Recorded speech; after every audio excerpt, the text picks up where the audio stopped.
एक बार एक भिखारी अपने जीवन से परेशान हो चुका था, क्योंकि उसे अपने जीवन को चलाने के लिए भीख मांगनी पड़ती थी।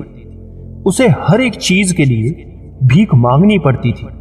इसी बात को लेकर वो दुखी रहता था और दिन भर यही सोचता कि उसके जीवन में बदलाव कैसे आएगा। ये सोचकर वो निराश हो जाता। वो हर दिन देखता कि बहुत सारे लोग निराश होकर आंखों में आंसू लिए विभिन्न चिंताओं से परेशान लोग गौतम बुद्ध की तरफ जाते और वापस लौटते समय वे लोग बहुत ही खुश होते थे। वो भिखारी ये नहीं समझ पा रहा था कि गौतम बुद्ध उनके साथ ऐसा क्या करते थे कि वे बेहद खुश हो जाते थे।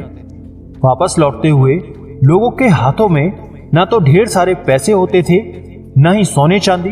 तो फिर ऐसा क्या होता था कि लोग बुद्ध के पास से लौटते वक्त इतना शांत होते थे। ये सब सोचकर उस भिखारी ने भी निर्णय लिया कि वो महात्मा बुद्ध के पास जाएगा और देखेगा कि ऐसा वहां क्या हो रहा है कि दुखी लोग उनके पास जाकर खुश हो जाते हैं। वो बुद्ध से मिलने के लिए उनके पास चल पड़ा। जहां बुद्ध मौजूद थे वहां पर बहुत लंबी कतार लगी हुई थी, तो वो भिखारी भी कतार में लग गया। कतार में लगकर वो अपनी बारी का इंतजार करने लगा। देखते ही देखते उसकी बारी आई और उसने भगवान बुद्ध से कहा, बुद्ध, मैं बहुत गरीब हूं, मेरे पास कुछ भी नहीं है। मुझे अपना जीवन चलाने के लिए भी दूसरों से भीख मांगनी पड़ती है। अब आप ही बताइए कि मैं अपने जीवन को कैसे बेहतर कर सकूं। ये सब सुनकर भगवान बुद्ध ने कहा, तुम गरीब नहीं हो, तुम्हें बस ऐसा लगता है, क्योंकि आज तक कभी तुमने किसी के लिए कुछ भी नहीं किया, ना ही तुमने कभी किसी को दान दिया, ना ही तुमने दूसरों के लिए कुछ किया। ये सब सुनकर भिखारी के मन में एक आशंका जाग उठी।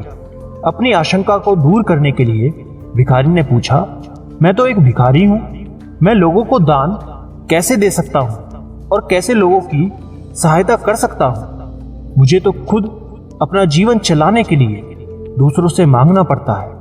यह सब सुनने के बाद गौतम बुद्ध थोड़ी देर चुप रहे और फिर उसे बोले, तुम्हारे पास हाथ है जिससे तुम लोगों की सेवा में लगा सकते हो और दूसरों का भला कर सकते हो। इसके अलावा तुम्हारे पास मुंह है जिससे तुम लोगों से अच्छी अच्छी बातें कर सकते हो और दूसरों का हौसला बढ़ा सकते हो। ये सब करके भी तुम दूसरों की सहायता कर सकते हो। जरूरी नहीं कि दान सिर्फ पैसों से किया जाए।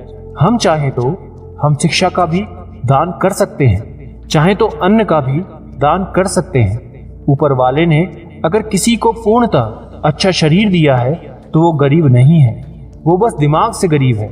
उसे उस विचार को हटाकर दूसरों की सेवा में लगाना चाहिए। बुद्ध की ये सब बातें सुन लेने के बाद वो भिखारी बहुत ही ज्यादा खुश हो गया और उसका मन संतुष्ट हो गया। दोस्तों, हम सब इस बात की चिंता में समय बर्बाद करते हैं कि हम गरीब हैं, लेकिन ये सत्य नहीं है।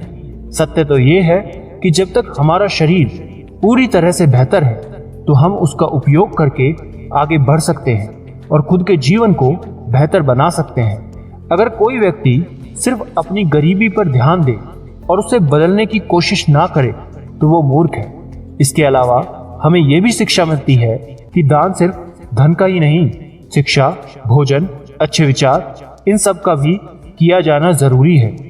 अगर आपके पास धन नहीं है तो आप शिक्षा का दान कर सकते हैं, या फिर आप दूसरों के लिए अच्छे विचारों का भी दान कर सकते हैं। इससे समाज बेहतर होता है। धन्यवाद।